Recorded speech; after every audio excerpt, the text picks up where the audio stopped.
बहुत समय पहले की बात है। एक सुंदर शांत जगह थी, लुम्बिनी।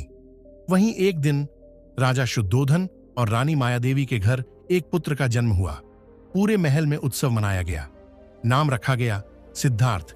जैसे ही सिद्धार्थ ने आंखें खोली, एक साधु ने भविष्यवाणी की, यह बालक या तो एक महान सम्राट बनेगा या फिर एक महान त्यागी, एक सन्यासी। राजा के मन में चिंता घर कर गई। उन्हें हर हाल में अपने बेटे को सम्राट बनाना था, इसलिए उन्होंने सिद्धार्थ को महल के भीतर ही हर सुख सुविधा दी, नाच गान, कीमती वस्त्र, स्वादिष्ट भोजन।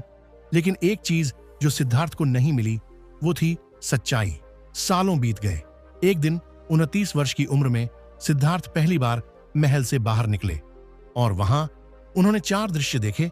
एक झुका हुआ बूढ़ा, एक कराहता बीमार, एक शांत मृत शरीर और फिर एक शांत संतुलित सन्यासी।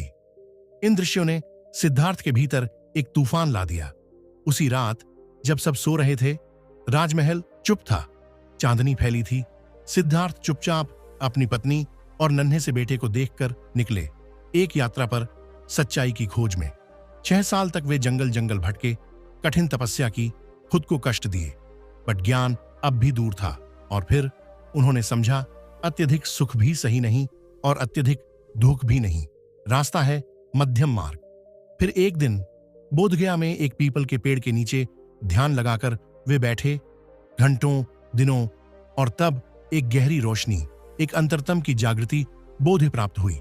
अब वे सिद्धार्थ नहीं थे, वे बन गए बुद्ध, यानी जागे हुए। अब बुद्ध ने अपने अनुभव को दुनिया से बांटना शुरू किया। उन्होंने सिखाया कि 1. जीवन में दुख है। 2. दुख का कारण है तृष्णा। 3. तृष्णा का अंत संभव है। 4. और इसका मार्ग है अष्टांगिक मार्ग। बुद्ध ने न कोई धर्म थोपे, न कोई डर दिखाया। उन्होंने कहा, करुणा रखो, दूसरों को समझो, खुद को जानो। उन्होंने बताया, तुम्हारे कर्म ही तुम्हारा भविष्य तय करते हैं। उनकी बातों में शक्ति थी, सादगी थी और सच्चाई थी। लाखों लोग उनके शिष्य बने और आज भी बुद्ध की बातें हमारे भीतर शांति की एक लौ जलाती हैं। जिसने खुद को जाना, उसी ने संसार को जाना। बुद्ध बनना कोई चमत्कार नहीं, ये भीतर की यात्रा है, खुद तक पहुंचने की। अगर आपको गौतम बुद्ध की ये कहानी पसंद आई हो तो इसे लाइक और शेयर जरूर करें, ताकि बुद्ध का संदेश और दिलों तक पहुंच सके।